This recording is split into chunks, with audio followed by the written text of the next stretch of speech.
Senior सहाफ़ी और तजियाकार रऊफ क्लासरा के मुताबिक आखिरकार नई आईनी तरमीम के नुकात सामने आ गए हैं। इसके लिए हमें बिलावल भुट्टो का शुक्रगुजार होना चाहिए जिन्होंने इस पर ट्वीट करके मीडिया और आवाम को हैरान कर दिया। बल्कि मेरे ख्याल में सबसे ज्यादा हैरान तो वजीर आजम शहबाज शरीफ और मुक्तदरा हुए होंगे, क्योंकि वो ये तवक्को नहीं कर रहे होंगे कि बिलावल इन तरमीम को यूं उठाकर अवामी कटहरे या मीडिया के सामने ले आएंगे और फौरी तौर पर इस हवाले से बहस शुरू हो जाएगी। यकीनन बिलावल भुट्टो ने ये तरमीम अवाम और मीडिया के सामने बहुत सोच समझ कर रखी होंगी और इन्हें मुतवक्को नताइज का भी अंदाजा होगा। शायद ये मशवरा इन्हें सदर आसिफ अली जरदारी ने दिया होगा कि इनकी पार्टी इतनी तरमीम का बोझ नहीं उठा सकती, लिहाजा दबाव का रुख किसी और तरफ कर दिया जाए।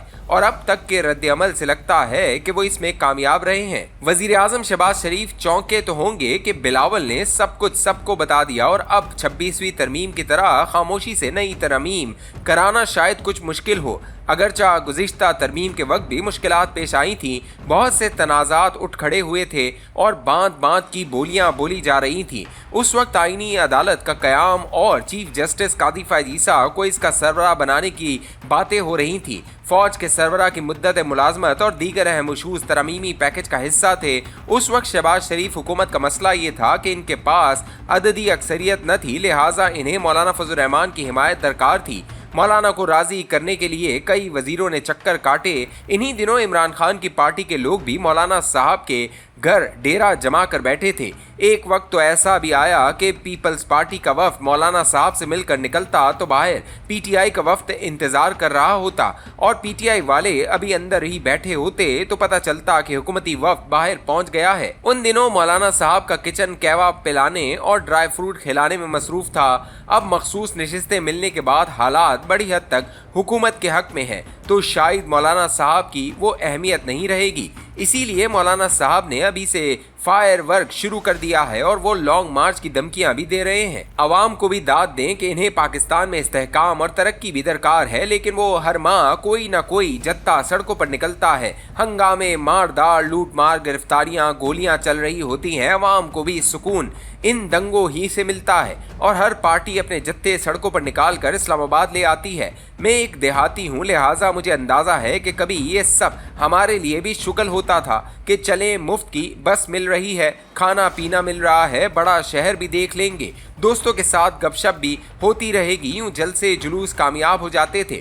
अब भी देखें तो अक्सर यही होता है कि अगर चंद सौ कारकुन नजरियाती होते हैं तो बहुत से मेरी तरह शुगल मेले वाले भी होते हैं कि चले शहर की सैर कराते हैं। हमें कौन सा आने जाने का किराया या खर्चा उठाना है। गुजरते वक्त के साथ ये जलसे जुलूस हंगामों की शक्ल में बदलने से हालात भी अब बदल गए हैं, लिहाजा अब शुगल तो बाकी नहीं रहा, बल्कि अब मामला जान देने और जान लेने तक पहुंच चुका है। बताया जाता है कि दिहाड़ी पर भी कुछ लोग भर्ती करना पड़ते हैं। यकीनन सब पार्टियों के कारकुन पैसे लेकर शरीक नहीं होते, वो तो अपने तहीं बड़े मकसद के लिए जान दे रहे होते हैं, लेकिन इनके लीडरों का मकसद अक्सर इक्तदार या अपने खानदान और दोस्तों का मफाद ही होता है। मैं 2002 से पार्लियामेंट कवर कर रहा हूं और हर सियासतदान को बड़े करीब से देखा और कुछ को तो भुगता भी है। एक से बढ़कर एक बड़ा अदाकार और लोगों की हमदर्दियां समेटने का माहिर, अपोजिशन दौर की आजी भरी गुफ्तगू और हुकूमत मिलने के बाद रौनत और तकब्बुर को भी देखा है। लेकिन दाद दें कि वो बरसों से इन अवाम को चारा डाल रहे हैं और हर बार बड़े आराम से अपना सौदा बेच लेते हैं और अवाम खरीद भी लेते हैं। मौजूदा नस्ल से पहले भी अवाम को चराने वाले मौजूद थे और अब भी हैं, लिहाजा जो ही तरमीम का शोर उठेगा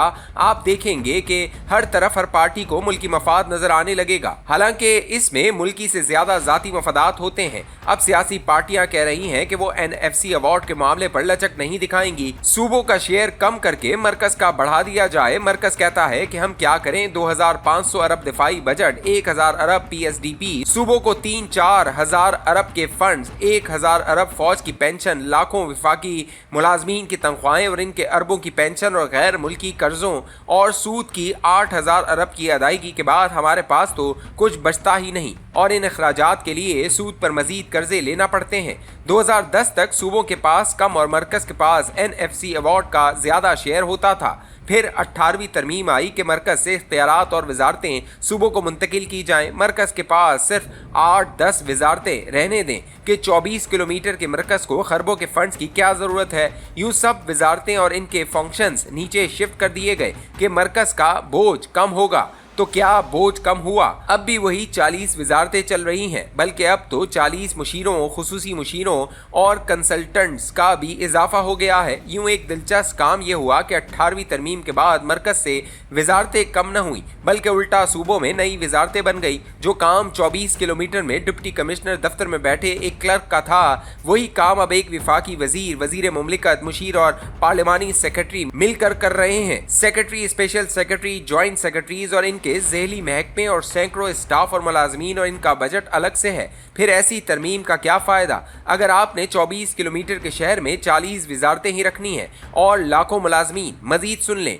जब सूबाई हुकूमतें NFC अवार्ड के शेयर पर लड़ने मरने पर तुल जाती हैं कि साड़ा हक इत्थे रख, तो क्या वो ये हक आगे सूबे में सभी अजला को देती हैं या सारा पैसा लाहौर, कराची, पेशावर और कोयटा पर लग रहा है? सबको NFC तो ज़बानी तौर पर याद है, क्योंकि रोज़ सियासतदान ये किस्सा सुनाते हैं, मगर क्या किसी को PFC का मतलब भी आता है या कभी किसी हुक्मरान या सियासतदान के मुंह से इस बारे में सुना है? प्रोविंशियल फाइनेंस कमीशन भी आइन का हिस्सा है। एक सूबे को मरकज से NFC फंड्स की तकसीम से जो कुछ मिलता है वो सूबा इसे सूबाई फाइनेंस कमीशन के जरिए हर जिले में आबादी, गुर्बत, रेवेन्यू और पसमानदगी को मद्देनजर रखकर इन अजला को फंड्स देने का पाबंद है। आपने कभी सुना कि किसी सूबे में सूबाई फाइनेंस कमीशन का इजलास हुआ हो और अजला में पैसे बांटे गए हों? इसलिए सारी तरक्की आपको बड़े शहरों में नजर आती है। सारा पैसा शहरों में लग रहा है, देहात से हिजरत हो रही है और शहर फट रहे हैं। अब फिर सारे लीडर NFC अवार्ड के नाम पर कट मरने की कस्में खाएंगे, लेकिन कभी इनके मुंह से PFC का नाम तक नहीं सुनेंगे, क्योंकि PFC ही हक मारने का असल फोरम है, जहां गुर्बत, अवाम का हक और पैसा दोनों खाया जाता है। अवाम को NFC दिखाकर PFC खाने वालों का अपना अलग ही लेवल है।